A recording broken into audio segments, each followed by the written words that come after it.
దేవుని యొక్క వాక్యము లేఖనాల ఆధారంగా మనం అందరము కూడా నాకు తెలియదు అనుకోవడం పొరపాటు.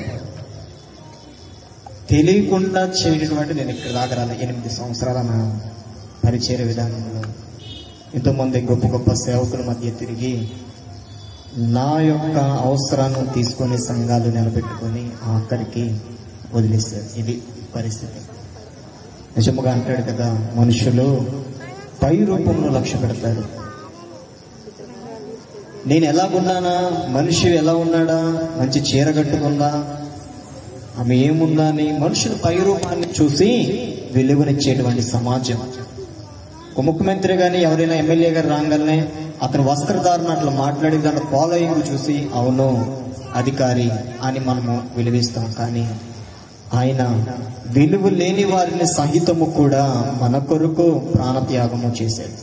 ఏముంది మన జీవితంలో అనుకుంటే, మంచి ఉందా, చెడు ఉందా, ప్రేమ ఉందా, సమాధానం ఉందా, ఏముందా మనుషులు అంటే నిలువెల్లా కూడా విషముతున్నటువంటి ఈ యొక్క దేహం అంతటిని కూడా పాపమై ఉండగానే ప్రభు అయిన యేసుక్రీస్తు ప్రభువారు తన కుమారుణ్ణి మనకు బలిగా అర్పించాడు. హల్లెలూయా. ఈ బ్రతుకులని నరకములో పడకుండా, నరకము అంటే భయంకరమైన పరిస్థితి గుండా పడకుండా దేవుడు తప్పించాడు. అంటే నిన్ను నన్ను మీ బిడ్డలను ప్రేమించాడు. హల్లెలూయా. సిలువలో కొడుతున్నప్పటికీ కూడా అమ్మా మీ బిడ్డలను జాగ్రత్త అని చెప్పాల. అమ్మా మీ కుటుంబాలు జాగ్రత్త, నేను వెళ్తున్నాను పరలోకం వెళ్తున్నాను జాగ్రత్త, నేను వెళ్ళిపోయినాక అలా తిరగమాక అని చెప్పలేదు. ఏడవండి, మీ కుటుంబాల కొరకు మీ బిడ్డల కొరకు ఏడవండి అంటే దేవుడు ఉన్నతమైన జ్ఞానము కలిగిన దేవాతి దేవుడు మన ప్రభువైన యేసుక్రీస్తు ప్రభువారు. కాబట్టి ఈ దినమున నీవు హృదయ వాంఛలతో గాని దేవుని యందు ఎలా అయితే నువ్వు విరిగి నలిగిన హృదయముతో వస్తున్నావేమో, కానీ నీకు విలువ మనుషులు ఇవ్వకపోయినా పర్వాలేదు, కానీ ఈ సమాజం ఇవ్వలేకపోయినా పర్వాలేదు, కానీ నా దేవుడు నీకు విలువనిస్తున్నాడు. హల్లెలూయా. ఏమి లేని నా జీవితాన్ని విలువనిచ్చి ఇక్కడికి నడిపించాడు అంటే దేవుడు నిన్ను కోరుకున్నాడు, నీలాంటి వాడిని నన్ను కోరుకుంటున్నాడు. మీ జీవితాన్ని కూడా కోరుకొని ఇదిగో బురద వంటిలో తన జీవితాన్ని కూడా తీసుకొచ్చి దానిని పైకి నిలవబెట్టి వాడుకునే దేవుడు గొప్ప దేవుడు. హల్లెలూయా. దేవునికి మహిమ కలుగునగాక. అయితే దేవుడి యొక్క అనుగ్రహము మూలముగా మొదటి వారు కడపటి వారు అవుతారు, కడపటి వారు మొదటి వారు అవుతారు. నువ్వు అనుకున్నవాడు దేవునికి పనికిరాడు, మన జీవితాలు దేనికి పనికిరావు, మన బ్రతుకులు ఇంత ఇంకా మారవు, మన జీవితానికి ఇంత ఎన్ని ప్రాంతంలో చేసుకున్నా అనుకుంటావేమో, కానీ నా దేవుడు సెలవిస్తున్నాడు ఏంటో తెలుసా? ఇదిగో నిన్ను పట్టుకొని పైకి లేపుతాను, నిన్ను పట్టుకొని పైకి లేపుతాను. నేను పడిపోయావు, పాపములో పడిపోయావు, ఆత్మీయతలో పడిపోయావు, ఆత్మలో పడిపోయావు, జీవితంలో పడిపోయావే, కానీ కుటుంబంలో పడిపోయావు, భర్త దగ్గర పడిపోయావు, బిడ్డల దగ్గర పడిపోయావు, కానీ పైకి లేపుతున్నాడు. నీ జీవితాన్ని విలువనిచ్చేటట్టుగా చేస్తాడు.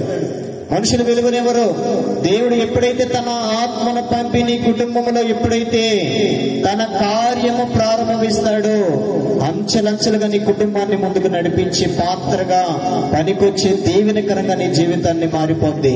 దేవుని యొక్క ఆత్మ నీలో ఉంటుందా? దేవుని యొక్క ఆత్మ నీ మీద గాని నీ కుటుంబం మీద గాని ఉంటే చూడు, ఆయన ఆశ్చర్యకరుడు, అద్భుతకరుడు. నిన్ను సహితము కూడా అనేకులకి నీకు జిందాబాద్ కొట్టించే స్థాయికి తీసుకొస్తాడు. హల్లెలూయా. రాజులకి జిందాబాదులు కొడతారేమో, నాయకులకి జిందాబాద్ కొడతారేమో, కానీ ఇక నుండి నీ బ్రతుకుల్లో అనేకులు నీకు వెలుగునిచ్చే స్థాయికి తీసుకొస్తాడు. బిడ్డల జీవితాల్లో, మీ జీవితంలో కూడా అంతే. ప్రభువా నా జీవితం మీకు అయిపోయింది, నా అనుకున్న వారు అనేక పరిచయం చేసాక నీకు అయిపోయింది తండ్రి, నాకు ఓపిక లేదు ఇక. కానీ ఒక్క ఆశ అయితే ఉంది, చనిపోయేలోపు కొంతమందికైనా సువార్త చెప్పి చనిపోవాలి. ఇలాంటి వాళ్ళ ధన్యత, ఇలాంటి కృప ఎవరి దగ్గర ఉంది? ఆలోచన ఎవరి దగ్గర ఉంది? యవనస్తుల్లోనే రావాలి, తల్లిదండ్రులైన మీలో కూడా రావాలి.